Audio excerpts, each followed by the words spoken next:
Movie का नाम है यूसिकी। कहानी के शुरू में हमें दो गैम्बलर्स जुआरी दिखाए जाते हैं जो बैठे जुआ खेल रहे थे, जिनमें से एक का नाम बाकू था जबकि दूसरा एक मशहूर काकीरो क्लब का लीडर था। अब जहाँ पर बैठे ये दोनों जुआ खेल रहे थे वो क्लब काकीरो था। ये जापान का सबसे मशहूर क्लब था। इसने बहुत सी मशहूर गैम्बलिंग गेम्स को बनाया था। इस क्लब में गवर्नमेंट के भी बहुत से लोग शामिल थे। ये ऑर्गेनाइजेशन इतनी ज्यादा मजबूत थी कि यहाँ पर गवर्नमेंट को भी चैलेंज किया जा सकता था। यहाँ पर बाकू काकीरो क्लब के लीडर को डायरेक्ट चैलेंज करता है और ये कहता है कि अगर वो इस गेम में उससे हार गया तो वो उसे मार भी सकते हैं। मगर जो क्लब का लीडर था वो अपनी जगह किसी और को खेलने का कहता है। इनका खेल शुरू हो गया था। यहाँ पर जो रेफरी था वो इन दोनों को बताता है कि आप लोगों की गेम ये है कि आपने बस सोचकर ये बताना है कि यहाँ से 1 घंटे के अंदर अंदर कोई प्लेन गुजरेगा या नहीं। यहाँ पर बाकू कहता है कि यहाँ से प्लेन 1 घंटे के अंदर लास्ट में गुजरेगा। मगर काकीरो क्लब इतना ज्यादा पावरफुल था वो सभी फ्लाइट्स को रुकवा देते हैं, जिस वजह से अब कोई भी प्लेन वहाँ से नहीं गुजर सकता था। बाकू ने भी जो चाल खेली थी,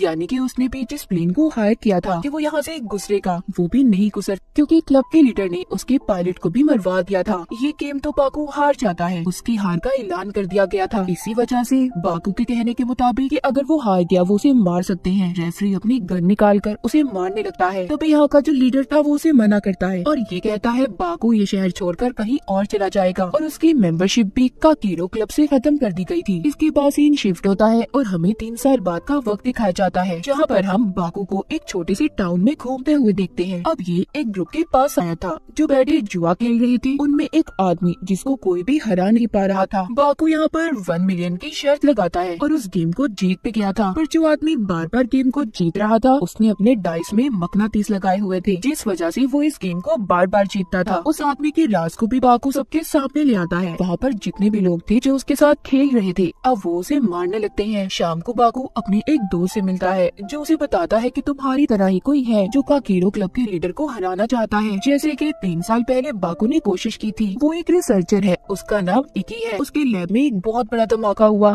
जिसमें उसके सभी साथी मारे गए। अब इकी काकीरो क्लब के लीडर को हराना चाहता है और वो वहाँ पर जाकर सबसे ऊंची पोजीशन लेना चाहता है। सब बातें सुनकर बाकू भी जापान के शहर टोक्यो वापस जाने का फैसला करता है, क्योंकि वो भी काकीरो क्लब के लीडर से अपनी हार का बदला लेना चाहता था। इसके बाद हमें एक गैम्बलिंग जुए की गेम को दिखाया जाता है जो इकी बैठा मिनिस्टर के साथ खेल रहा था, पर बहुत जल्दी वो मिनिस्टर को हरा देता है। इस बात पर मिनिस्टर को बहुत गुस्सा आया था। वो अपने साथियों से गेम के रेफरी को मारने का कहते हैं, क्योंकि उन्हें ऐसा लग रहा था कि रेफरी ने इकी की मदद की है। अब रेफरी पर जब मिनिस्टर हमला करवाता है तो रेफरी भी यहाँ पर लड़ाई करने में काफी माहिर था। वो थोड़ी ही देर में मिनिस्टर के आदमियों को और उसे मार देता है, जिसके बाद अब वही रेफरी इकी के पास जाता है और उसका असिस्टेंट बनने की ऑफर करता है, जिस पर इकी भी मान गया था। दूसरी तरफ हम बाकू को देखते हैं जो टोक्यो शहर पहुंच चुका था। वो वहाँ पर एक लड़के केजी से मिलता है। केजी दिल का तो बहुत अच्छा इंसान था, पर उसके दोस्तों के धोखे की वजह से उस पर बहुत बड़ा कर्ज चढ़ चुका था। बाकू को उसकी ऐसी हालत पर बहुत तरस आता है और वो उसे ये कहता है कि अगर तुम चाहो तो तुम्हारा कर्ज मैं अदा करने में मदद कर सकता हूँ। केजी जो बहुत परेशान था वो उसकी बात को मान जाता है। शाम को अब ये दोनों एक क्लब में जाते हैं जो बाकू की दोस्त का था। यहाँ पर बाकू के पास अब जो भी पैसे थे वो उससे गेम खेलता है और अपनी चालाकी से गेम को जीत गया था। क्लब में सभी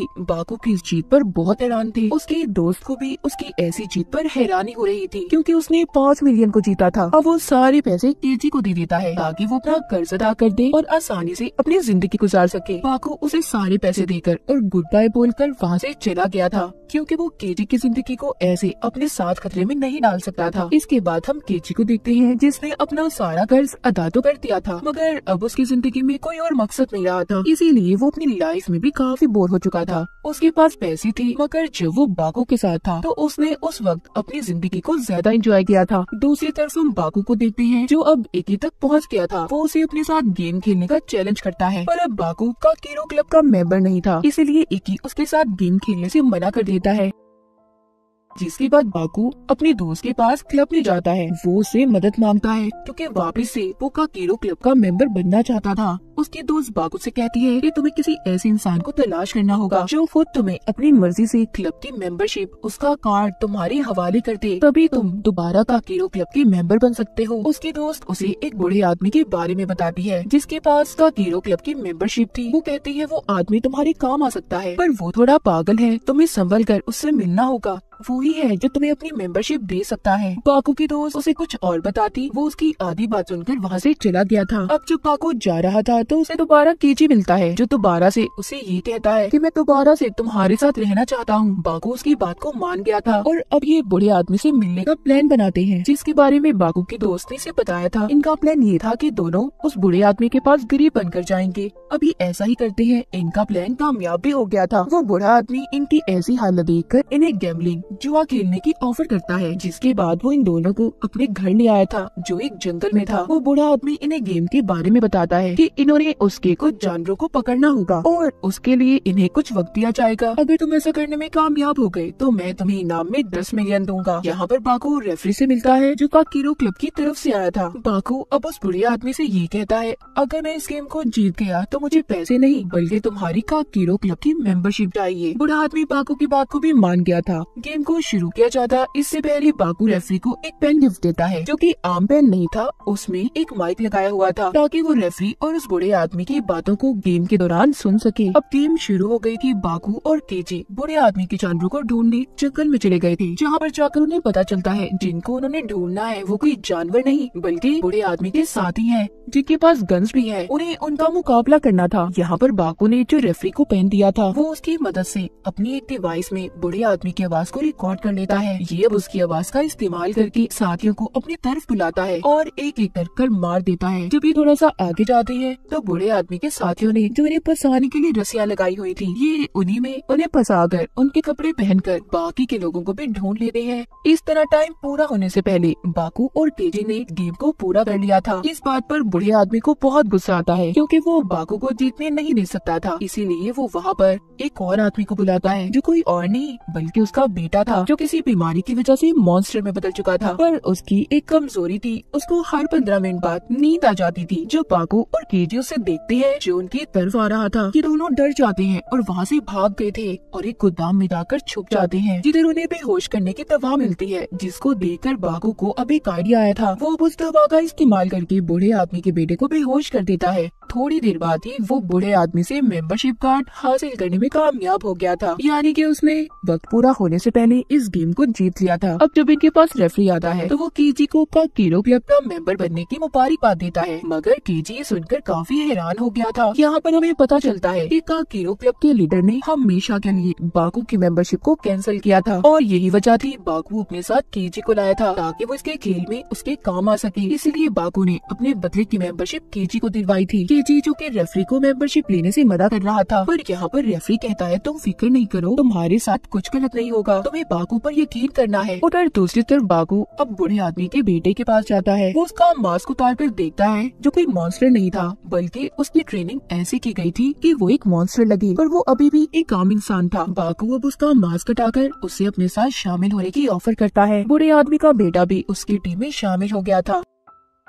आगे हमें इकी के लैब को दिखाया जाता है। यहाँ पर हमें पता चलता है कि उसके साथियों के साथ असल में हुआ क्या था। इकी की जो इजाद थी वो उस बारे में दूसरे मुल्कों को भी बताना चाहता था बगैर किसी पैसों के, पर वहाँ की गवर्नमेंट ने उसे ऐसा करने की इजाजत नहीं दी। इसलिए वो लैब में इकी के लिए तोहफा भेजते हैं, जिसमें बॉम्ब था, जिस वजह से इकी के सभी साथी मारे गए थे और उस एक्सीडेंट में उसकी आंखें चली जाती है। इकी अंधा हो गया था, इसीलिए वो काकीरो क्लब का मेंबर बनकर वहाँ की गवर्नमेंट से अपनी इस हालत का बदला लेना चाहता था। वो दिन भी आ गया था जहाँ पर बाकू और इकी की गेम शुरू होनी थी। उन्हें सब लोग लाइव देख रहे थे, जिनमें काकीरो क्लब के मेंबर्स भी थे। उनमें बाकू की दोस्त भी शामिल थी। जैसे ही बाकू और इकी क्लब में आती है, उन्हें देखकर सब बहुत एक्साइटेड थे। वहीं पर इकी का असिस्टेंट केजी को डरा देता है और गलती से उसकी गन से गोलियां चलवाकर वहाँ के कैमरे को खराब कर देता है। जो लोग ऑनलाइन इन्हें देख रहे थे वो इन पर पैसों की बेट लगाते हैं और साथ ही साथ हारने वाले की सजा को भी डिसाइड करते हैं, जिसमें सजा ये थी कि हारने वाले को उसके पार्टनर के साथ फांसी पर लटका दिया जाएगा।